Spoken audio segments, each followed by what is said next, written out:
Hi everyone, welcome to Super Kalam.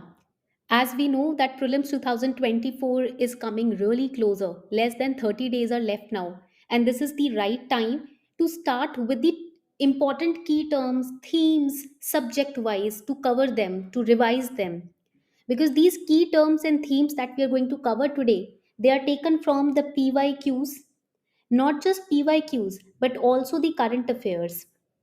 अगर आप ये क्लास बहुत डिसिप्लिन के साथ कवर कर लेते हैं तो समझ लीजिए कि आपका जो जीएस बेस्ड रिवीजन है, चाहे वो स्टैटिक रिवीजन हो, चाहे वो आपका करंट अफेयर्स हो, चाहे वो पीवाईक्यूज हो, सब एक ही जगह कंप्लीट हो जाएगा।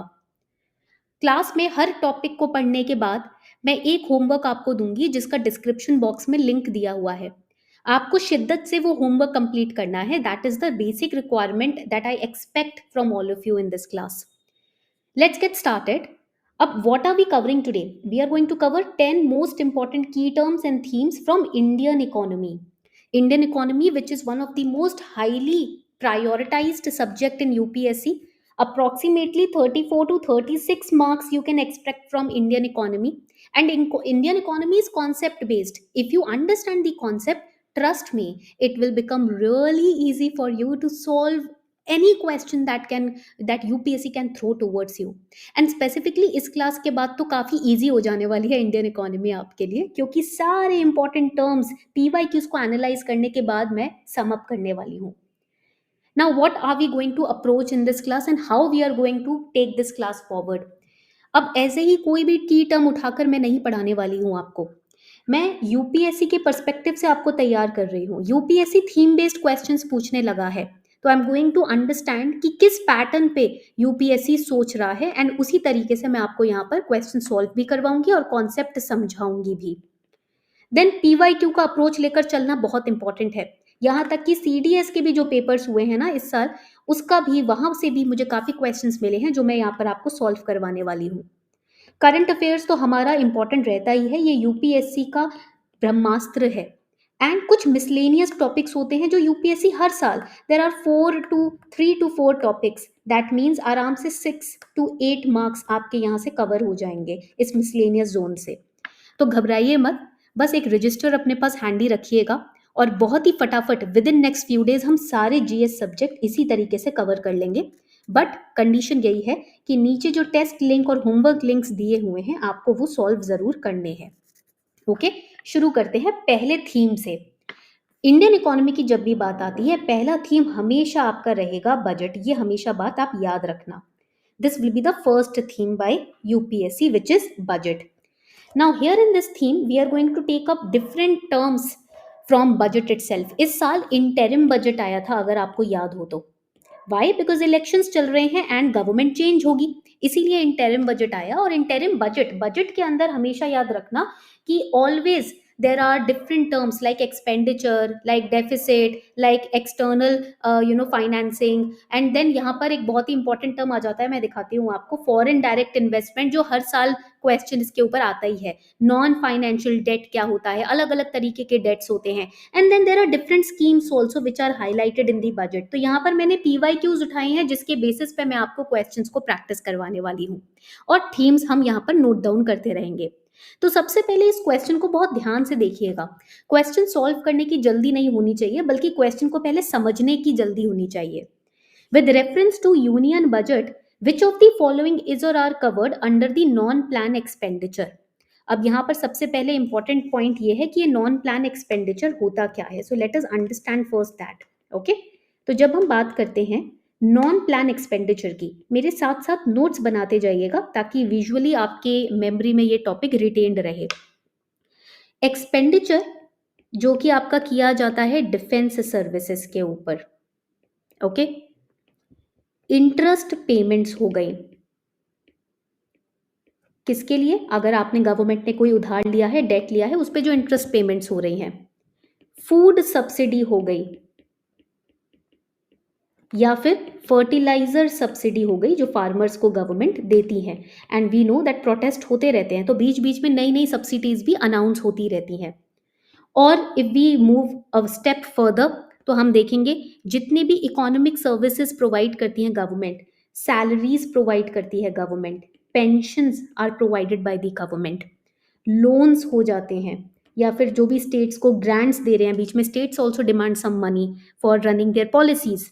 सोशल सर्विस एक्सपेंडिचर होता है, ठीक है, social service expenditure like health care, social security, police related expenditure, all of these will fall or will be spread under non plan expenditure।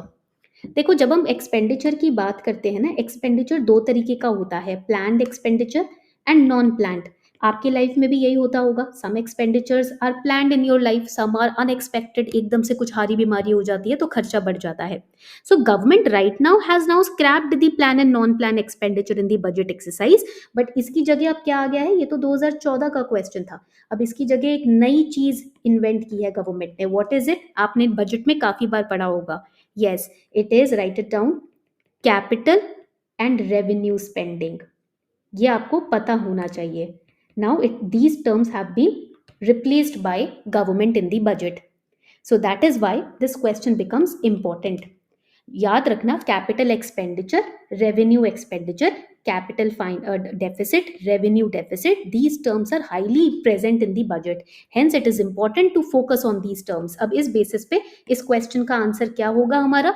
यहाँ करेक्ट आंसर होगा सी, 1 2 3 4 all of them are correct as we have also made notes here।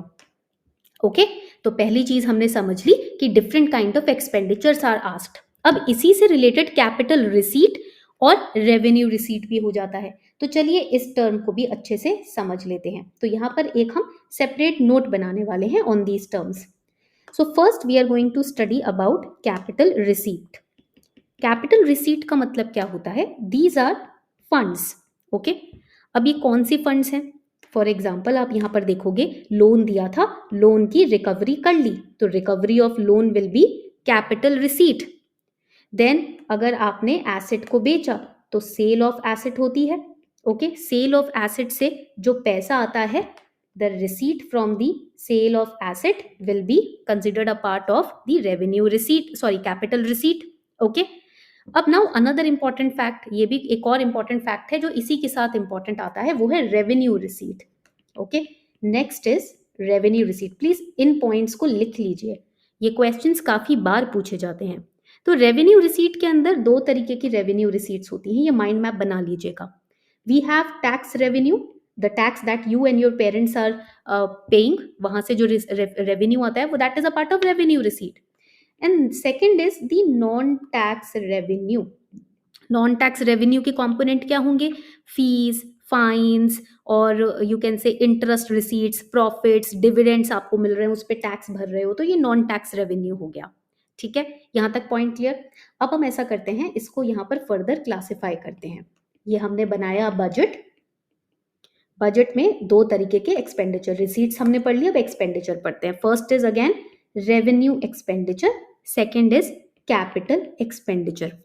Revenue expenditure क्या होता है? That expenditure which neither creates assets nor reduces liabilities.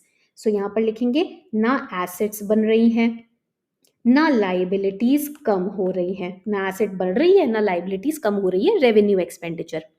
Capital expenditure में क्या होता है? Assets create हो रहे हैं, ओके, एंड लाइबिलिटीज क्या हो रही हैं? रिड्यूस हो रही हैं, तो that is capital expenditure. For example, if you are constructing roads, roads हमारा एसेट हो गया, ठीक है। If you are purchasing land और building, if you are investing in shares, तो शेयर्स की जो रिसीट आएगी, शेयर्स पे जो इंटरेस्ट कमाओगे उससे लाइबिलिटी पे ऑफ कर दोगे, तो लाइबिलिटी इज रिड्यूसिंग। लोन्स को रीपे करना, that also is capital expenditure. Then loans to states and foreign government, that will also be a part of capital expenditure। Revenue expenditure पे आ जाते हैं, डिफेंस सर्विसेज पे जो खर्चा होता है उससे ना तो एसेट बन रही है ना लाइबिलिटी कम हो रही है, तो डिफेंस सर्विसेज पे जो एक्सपेंडिचर होगा that is revenue expenditure. Salary पे कर रही है गवर्नमेंट, ना उनकी एसेट बढ़ रही है ना उनकी लाइबिलिटी कम हो रही है, they are paying interest, they are paying pensions, education, health care service, that will be part of revenue expenditure. ठीक है, यहां तक पॉइंट क्लियर हो गया। इसी के चलते एक और इंपॉर्टेंट टर्म आता है विच इज टैक्सेस। टैक्सेशन भी आपका इकोनॉमी का बहुत ही इंपॉर्टेंट कॉन्सेप्ट है। टैक्सेस भी दो तरीके के होते हैं, so you will write, one is direct tax, second is known as indirect tax. अब जब हम टैक्स की बात करते हैं, यहाँ पर एक पॉइंट याद रखनी है आपको, that this distinction between the taxes depends on two factors. First factor is the liability of payment of the tax, liability of payment of the tax to government, and the actual burden of the tax. Actual burden, अगर हम देखें यहाँ पर direct tax को, ठीक है, we look at the direct tax over here, the liability of payment and the burden of the tax will fall on the same person. For example, अगर हम इनकम टैक्स की बात करें तो वो आपका डायरेक्ट टैक्स है, because the person who is liable to pay it is also the person who will bear the burden of this tax. The burden of the tax cannot be shifted on others, but this does not happen in the case of indirect tax. है ना, यहां तक point clear हो गया? Okay, तो हमने taxes भी पढ़ लिए, हमने रेवेन्यू रिसीट और कैपिटल रिसीट भी पढ़ लिया, और हमने एक बहुत बढ़िया क्वेश्चन भी सॉल्व कर लिया. अब बजट के कंपोनेंट में ही एक और नेक्स्ट इंपॉर्टेंट टॉपिक आता है, which is foreign direct investment.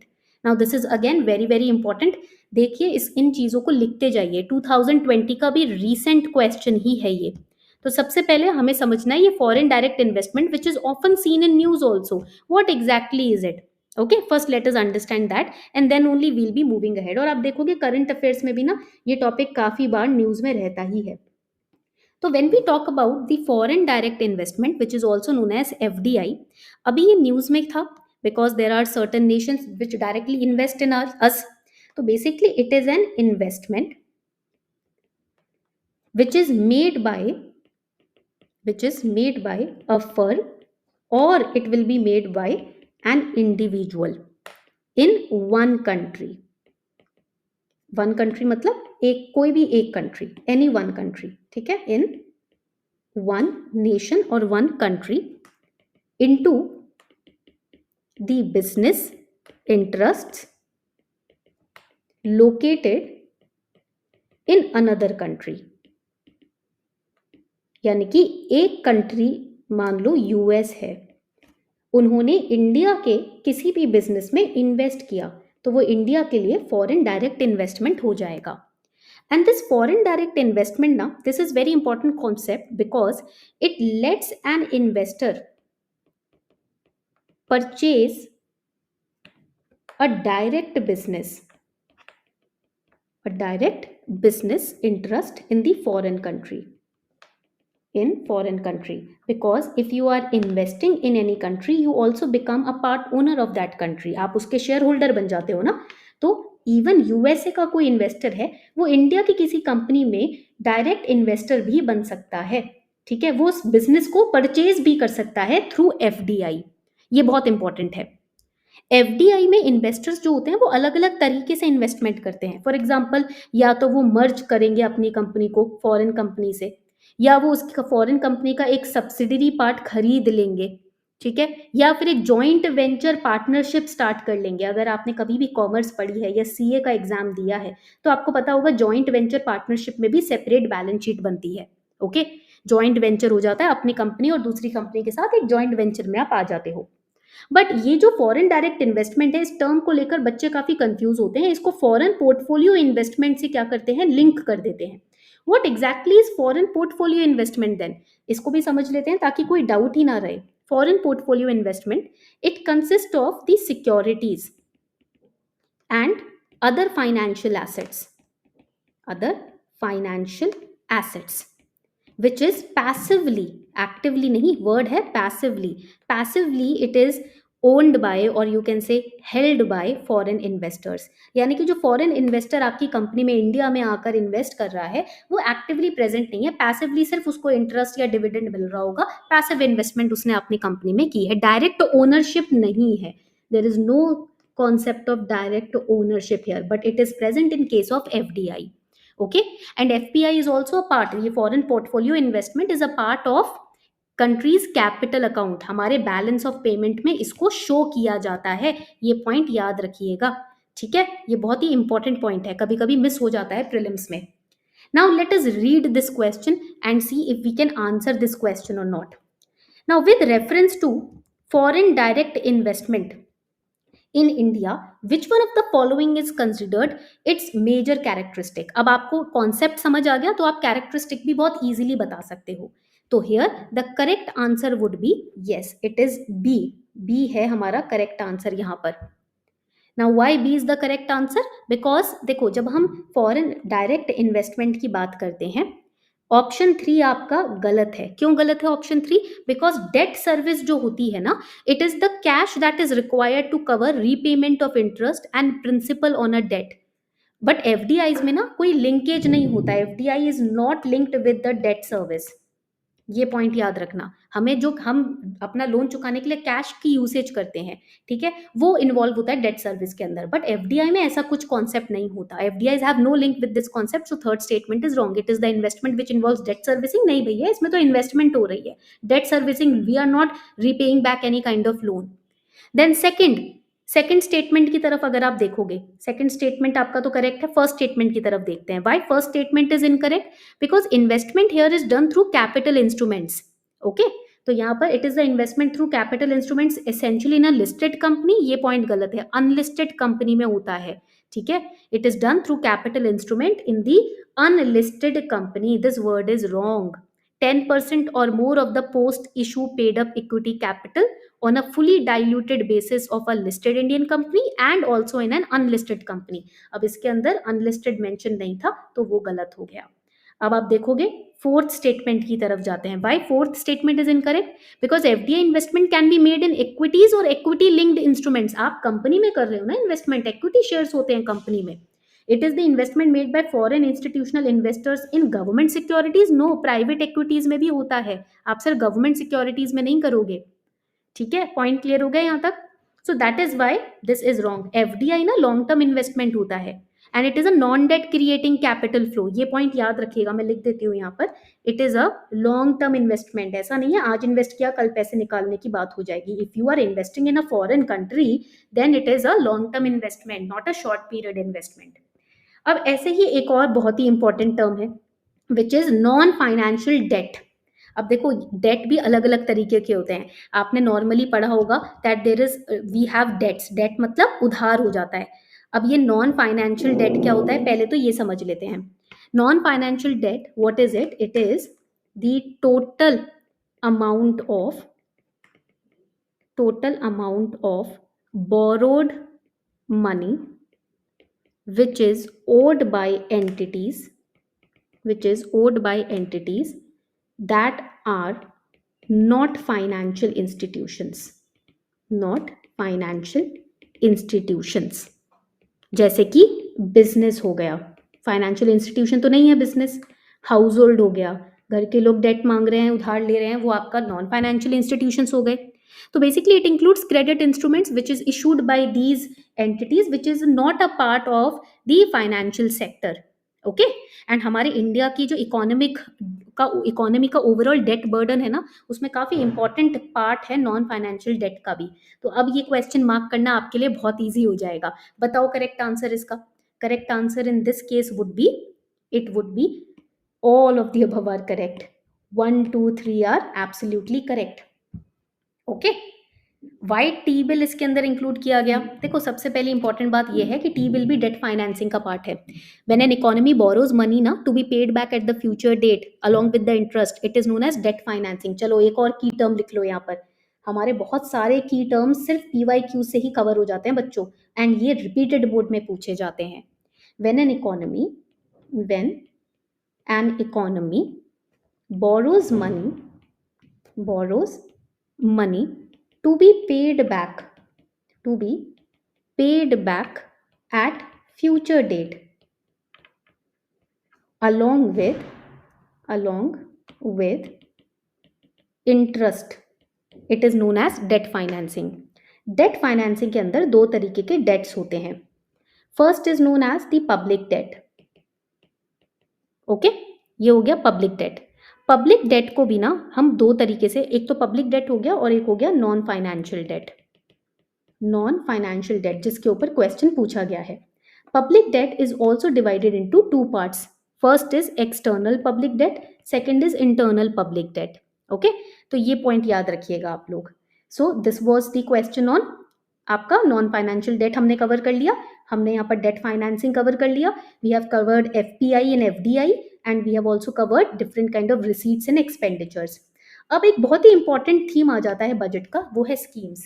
इस साल भी इंटरिम बजट में the progress of many schemes were discussed. So always remember, this is the next theme that I am highlighting over here. Always go through the schemes mentioned and highlighted in the budget. प्रधानमंत्री कौशल विकास योजना scheme आपके budget में highlight हुई थी 2018 में, और उसी के ऊपर एक क्वेश्चन भी आ गया. इस साल का बजट भी मैंने कवर किया था, आपको उसका लिंक भी मैं नीचे डिस्क्रिप्शन बॉक्स में दे दूंगी, so that you can cover it very nicely. Now let us understand about the प्रधानमंत्री कौशल विकास योजना. क्या है ये योजना, इसको समझ लेते हैं first of all. Now, this particular yojana, it is under which ministry? It is under the Union Women and Child Development Ministry. 2015 में, मतलब union women and child development minister ने इसमें इरेगुलरिटीज निकाली थी, बट ये आता किसके अंदर है? एमएसडी के अंदर आता है, MSDE. Okay, this is the ministry. What is this ministry all about? क्योंकि विकास योजना की बात हो रही है ना, तो इसीलिए ये स्किल डेवलपमेंट मिनिस्ट्री के अंडर आएगा. It is under the ministry of skill development. ठीक है, and entrepreneurship. Okay, the Union Women and Child Development Minister alleged massive irregularities in the usage of funds which were allocated under this scheme. That is why it was in news. इसको 2015 में launch किया गया था. And इसके अंदर क्या होता है कि लोगों को ट्रेन किया जाता है. People are skill trained and also they are given assessments and it is paid completely by, कौन पे करता है इस सब के लिए? गवर्नमेंट ऑफ इंडिया पे करती है. ठीक है, और इसकी जो फंडिंग है वो 50-50 रहती है. 50% central government, 50% state government. The objective is simple: to enable the Indian youth to take up industry relevant skill training that can help them in securing a better livelihood. So we have so far covered important key terms which are highlighted in the budget itself, so that जब भी आप budget को revise करो आपको hit करे ये की terms, ताकि आप इजीली क्वेश्चन सॉल्व कर सको. चलिए आगे बढ़ते हैं. देखिए, अब हम शुरू करने जा रहे हैं कुछ ऐसे क्वेश्चंस जिनका कॉन्सेप्ट मैं निकाल रही हूँ CDS 2024, अभी जो लेटेस्ट एग्जाम हुआ है वहीं से. नाउ ऑलवेज रिमेंबर, यूपीएससी आसपास जो एक्चुअल प्रीलिम्स एग्जाम हमारा है उसके आसपास जो भी यूपीएससी एग्जाम कंडक्ट करता है, वहाँ भी अब जो क्वेश्चंस के लेवल है वो हमारे प्रीलिम्स के लेवल से 98% मैच होने लगे हैं, जो कि अभी आपको एग्जाम्पल्स में मैं दिखा ही दूंगी. ओके, तो लेट्स गेट स्टार्टेड. देखिए, अभी तक हमने बजट के सारे इंपॉर्टेंट कॉन्सेप्ट समझ लिए, ठीक है, जो कि न्यूज़ में और क्वेश्चंस में पूछे जाते हैं और बार बार पीवाईक्यूज में रिपीट भी हुए हैं.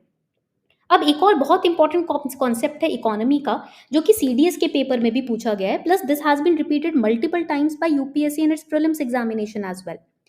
सो let us understand, this is very important. जब हम बात करते हैं जीडीपी डिफ्लेटर की, जीडीपी डिफ्लेटर से ही ये क्वेश्चन पूछा गया है.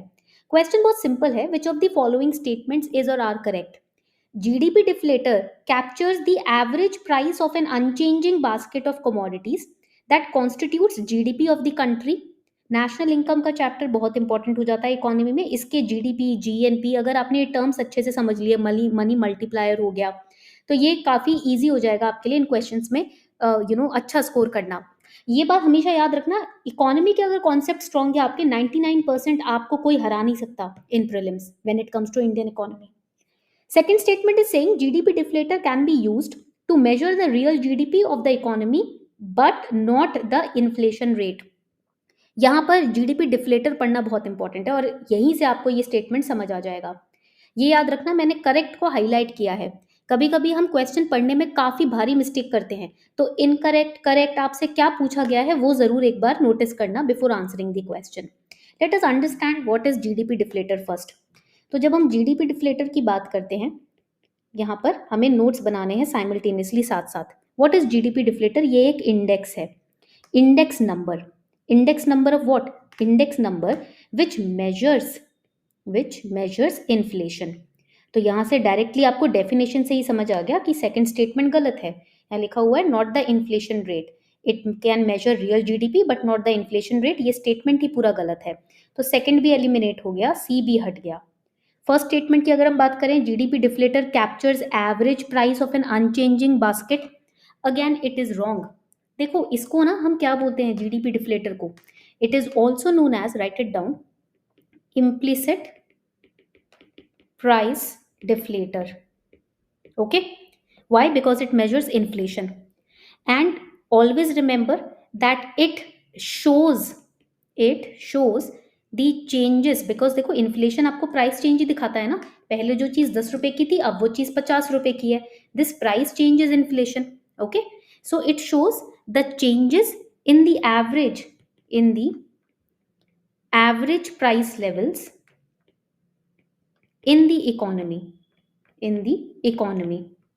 बट यहां पर की टर्म क्या लिखा गया है?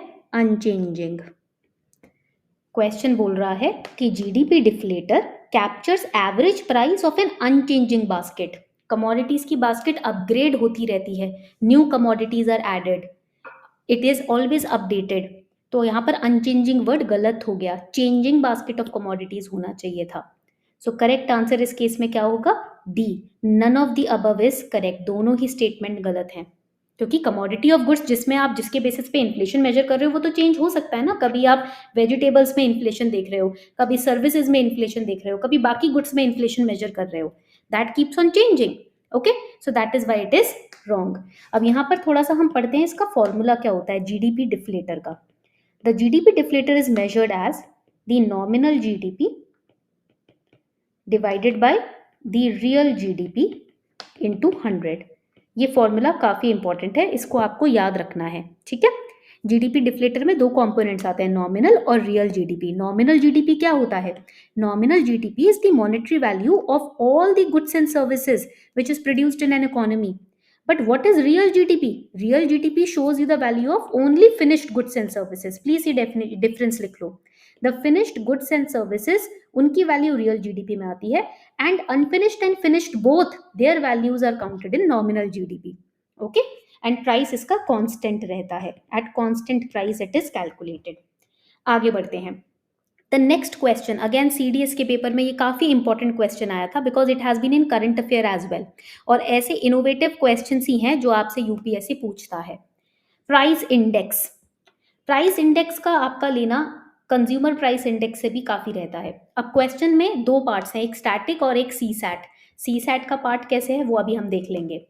पहला स्टेटमेंट बोल रहा है price index captures the change in the average price of a constant basket of commodities. That is price index, they are mentioning it. Price index में डब्ल्यूपीआई और सीपीआई आ जाता है, तो ये दो की टर्म्स हैं जो मैं आपको यहाँ पर बता रही हूँ. So what are price indices? सबसे पहले प्राइस इंडेक्स का एक डेफिनेशन लिख लेते हैं. So when we talk about price index, what is it? It is a measure of how the prices change over a period of time. Over a period of time, and it is based on two components, CPI and WPI. और ये आपके inflation count करने में help करता है. There are multiple methods to count the price index also. Now here first statement is absolutely correct. Price index captures change in the average price of constant basket of commodities. क्योंकि CPI में एक fixed basket होती है commodity की और WPI में एक fixed basket होती है कमोडिटी की. So that is correct. Second statement is related to CSAT knowledge. If the price index takes value 100 value लिया है प्राइस इंडेक्स ने, ठीक है, ध्यान से देखना, 110 and 121, three values, 100, 110, 121. Then inflation rates in the second and third years are 10% and 21%. This is first year, this is second year, this is third year. 100 पहले year में था, फिर 110 हुआ, तो इन्फ्लेशन रेट 10% हो गया, राइट? क्योंकि 10 पॉइंट्स का इंक्रीमेंट है, 10 अपॉन 100 परसेंटेज निकाल रहे हैं इंटू 100. सेकेंड ईयर में 110 था, थर्ड ईयर में 121 हुआ. कितना बढ़ा? 11 बढ़ा. तो 11 डिवाइडेड बाय 110, क्योंकि हमें परसेंटेज इंक्रीज निकालना है, इंटू 100, 110 इंटू 100, तो ये हमारा 21% तो नहीं आएगा. सो अगेन दिस इज इनकरेक्ट. ठीक है, कटा ये 0 0 1, तो ये आपका 21% नहीं है. सो अगेन दिस इज इनकरेक्ट. तो यहाँ पर सेकंड स्टेटमेंट गलत हो जाएगा. 10% सही है but it is not 21%. Second statement wrong हो गया. अब आप देख रहे हो फर्स्ट लुक में आपको ये क्वेश्चन बहुत ट्रिकी लगेगा, बट अगर इसको तसल्ली से काम माइंडेडनेस के साथ पढ़ोगे तो ये सबसे इजी क्वेश्चन है. तो यहीं पर यूपीएससी आपकी अवेयरनेस चेक करता है, क्योंकि आपने डेफिनेशन पढ़ा होगा प्राइस इंडेक्स का, बट जहां पर नंबर्स आ गए, अचानक से कुछ कैलकुलेशन की बात आ गई, वहां आप बोलोगे अरे हमने तो कुछ कैलकुलेशन से रिलेटेड पढ़ा ही नहीं था, फॉर्मूला पढ़ा ही नहीं था, बट क्वेश्चन तो कॉमन सेंस बेस है है ना? तो ऐसी चीज़ों से थोड़ा-सा सतर्क रहना है आपको, अवेयरनेस अपनी बनाए रखनी है, because the more aware you are, the more easy it would be for you to answer the question. Okay? चलो, आई होप यहाँ तक किसी को कोई डाउट नहीं है। There are links of PYQs and some MCQs in the description box. आप लोगों को उनको प्रैक्टिस करना है ताकि आप एकदम पक्की तरीके से तैयारी अपनी कर सकें। डिस्क्रिप्शन बॉक्स में होमवर्क क्वेश्चंस हैं, डू प्रैक्टिस देम। आगे बढ़ते हैं। Now let's come to the next important question. अब ये क्वेश्चन आपके एनसीईआरटी से बहुत इजीली सॉल्व कर सकते हो। क्या है क्वेश्चन? तेंदुलकर कमेटी के ऊपर क्वेश्चन है। आपने पॉवर्टी लाइन के बारे में पढ़ा होगा एनसीईआरटी में। मतलब they are asking basics also, but क्योंकि हम ये बेसिक्स मिस कर देते हैं, वी आर मोर, अरे इस करंट अफेयर्स में ये भी पढ़ लो वो भी पढ़ लो, तो हम बेसिक्स को भूल जाते हैं। Here UPSC is hinting that you have to focus on NCERTs as well. Tendulkar committee की रिपोर्ट आई थी 2009 में, and it was headed by Shri Suresh Tendulkar. The recommendations of this committee they basically included shifting from calorie consumption to poverty estimation. एक particular group of people कितनी calorie intake करता है दिन में, उससे शिफ्ट होके पॉवर्टी को estimate करो कि कितना वो अफोर्ड कर पा रहा है। प्लस पॉवर्टी एस्टिमेशन में कहा गया कि अब आप एमआरपी बेस्ड पॉवर्टी एस्टिमेशन करेंगे, कितने क्या एमआरपी अफोर्डेबल है, हम प्रोडक्ट की एमआरपी के बेसिस पे अफोर्डेबिलिटी देखेंगे and based on that we will estimate the poverty. Plus another important point, एक और इंपॉर्टेंट हो जाता है यहाँ पर कि they focused on non food expenditure also. ठीक है, यानी कि सिर्फ कैलोरी कंजम्पशन के ऊपर फोकस नहीं करेंगे, अब अगर एजुकेशन, हेल्थ, इन्वेस्टमेंट, ये सारे एस्पेक्ट्स भी देखे जाएंगे पॉवर्टी एस्टिमेशन के केस में। सेकेंड रिकमेंडेशन वॉज कि they moved beyond calorie based poverty line. Why? To increase the head count ratio. They also said that there should be uniform consumption basket for measuring rural and urban poverty line. जिस तरीके की हमारी rural poverty line को या rural basket को major किया जाता था वो बहुत रिडंडेंट, बहुत आउटडेटेड हो गया था। तो तेंदुलकर कमेटी ने अर्बन बास्केट को तो छेड़ा नहीं, बट रूरल बास्केट को अपग्रेड किया था। Now let's have a look at the question. Which of the following statements with regard to report of Tendulkar committee on poverty estimates is or are correct? The committee had used an all India urban poverty line basket as a reference to derive both rural and urban poverty lines. The committee had anchored the poverty line to the official food calorie norms. First statement तो बिल्कुल correct है, उन्होंने all India urban poverty line basket को use किया था rural और urban poverty level को calculate करने के लिए। बट द सेकेंड स्टेटमेंट, हमने यहाँ पर थर्ड रिकमेंडेशन पढ़ी थी, पॉवर्टी एस्टिमेशन में नॉन फूड एक्सपेंडिचर को भी ऐड कर लिया गया था, यानी कि उन्होंने सिर्फ ऑफिशियल फूड कैलोरी नॉर्म्स को ही नहीं देखा था, नॉन फूड एक्सपेंडिचर को भी मेजर किया था। तो second statement will be wrong. That is why statement 1 is only correct. ठीक है, तो अगर आप ये स्टैटिक पोर्शन है, देखो आप यहाँ पर आप एक चीज नोटिस कर रहे होंगे, यहाँ पर एक बहुत इंपॉर्टेंट टेक्निक है यूपीएससी की, स्टैटिक के ऊपर क्वेश्चंस काफी पूछे जा रहे हैं। और स्टैटिक कहाँ से निकाला जा रहा है? करंट अफेयर से ही निकाला जा रहा है। तो यहाँ पर आपकी जो बेसिक एनसीईआरटीज हैं, अगर आप उसको कम से कम 3 बार रिवाइज करके रखते हो तो ट्रस्ट मी, आप इस तरीके के क्वेश्चंस में इतने महारथी बन जाओगे कि ये जो 36 मार्क्स हैं इकोनॉमिक्स के या 25 मार्क्स हैं इकोनॉमिक्स के, ये सिर्फ आपके होंगे। 99% एक्यूरेसी के साथ you will be solving questions.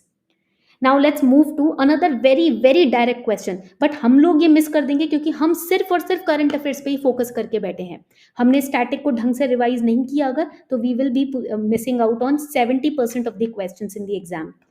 The next question is with which of the following are included in M1 definition of money?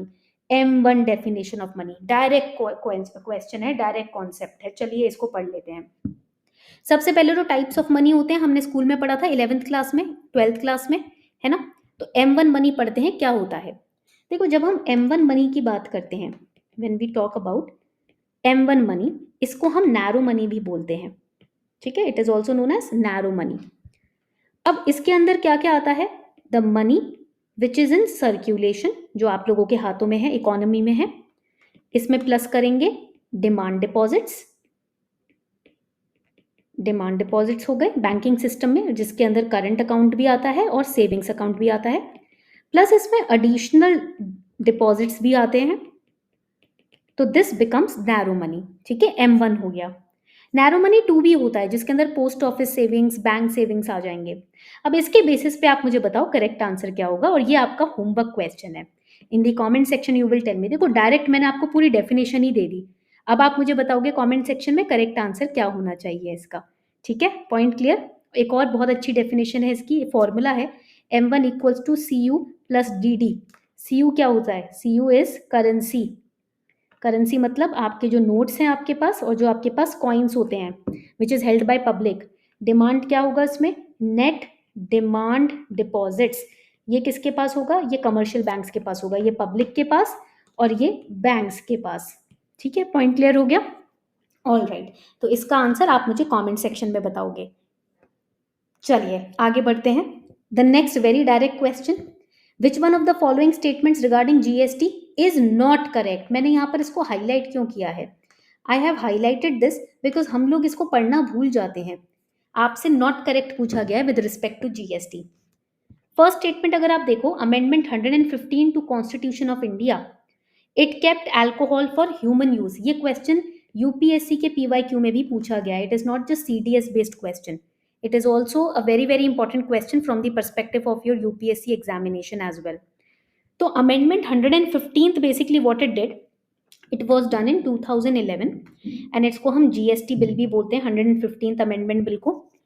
It sought to amend the constitution to allow both parliament and state legislatures to create laws regarding GST. First statement is correct. Second statement is saying amendment 122 की बात हो रही है। ठीक है, amendment 122 to the constitution, again GST bill 2014, it was introduced in 2014, दिसंबर 19 को introduce हुआ था। ये बहुत ही इंपॉर्टेंट है। इसमें पार्लियामेंट और स्टेट लेजिस्लेचर को कंकरेंट पावर्स दी गई थी with respect to making laws on GST। So again this is also absolutely correct. Third statement अगर आप देखोगे, precious metals are taxed at a rate of 1%, ये गलत है। अब देखो यहाँ पर फैक्चुअल डेटा पूछा जा रहा है, तो आप देखोगे in out of all the questions which are being asked in economy, 3% questions will contain factual data, 3 to 4%। 4% समझ लो डेटा फैक्चुअल कंटेंट को मेंशन करेगा। इसमें करेक्ट आंसर है 3%। प्रेशियस मेटल्स पे GST 3% का लगता है। एंड यहाँ पर फोर्थ तो आपका बिल्कुल सही है, अनवर्क्ड डायमंड पे 0.25% का GST लगता है। अब आप बोलोगे मैम अब क्या हमको सारे याद करने पड़ेंगे पॉइंट्स? नहीं, ऐसा नहीं है। बट जब आप GST पढ़ते हो, जस्ट मेक श्योर कि आप ये याद रखो कि कौन से आइटम्स GST में आते हैं, एंड उन टॉप जो 4-5 आइटम्स है, जैसे कि लिकर हो गया, मेटल्स हो गए, डायमंड हो गए, जो टॉप आइटम्स होते हैं उन पे कितना अप्रोक्सीमेटली GST लगता है, जस्ट एक रैंडम आप फैक्ट के तौर पर उसको याद रख सकते हो। ठीक है, I am just showing you an example कि भाई GST की टर्म है, बट GST की टर्म के अंदर भी फैक्चुअल क्वेश्चंस कैसे बनाए जा सकते हैं। So this was our class for today. आज हमने काफ़ी सारे की टर्म्स पढ़े हैं, काफ़ी सारे क्वेश्चन सॉल्व किए हैं, चाहे बजट हो, चाहे नेशनल इनकम हो, चाहे लॉ स्कीम्स हो, लॉज हो, and this is how questions are being asked, और इस तरीके से आपको तैयारी करनी है। इसीलिए मैं बार बार बोलती हूँ PYQs आपका रामबाण इलाज है towards clearing the prelims examination.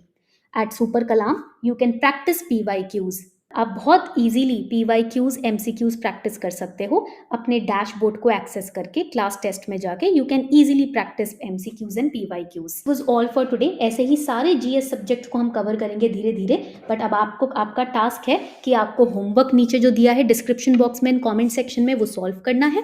अपने स्कोर्स मुझे कॉमेंट सेक्शन में बताने हैं, and you have to revise the class notes as well.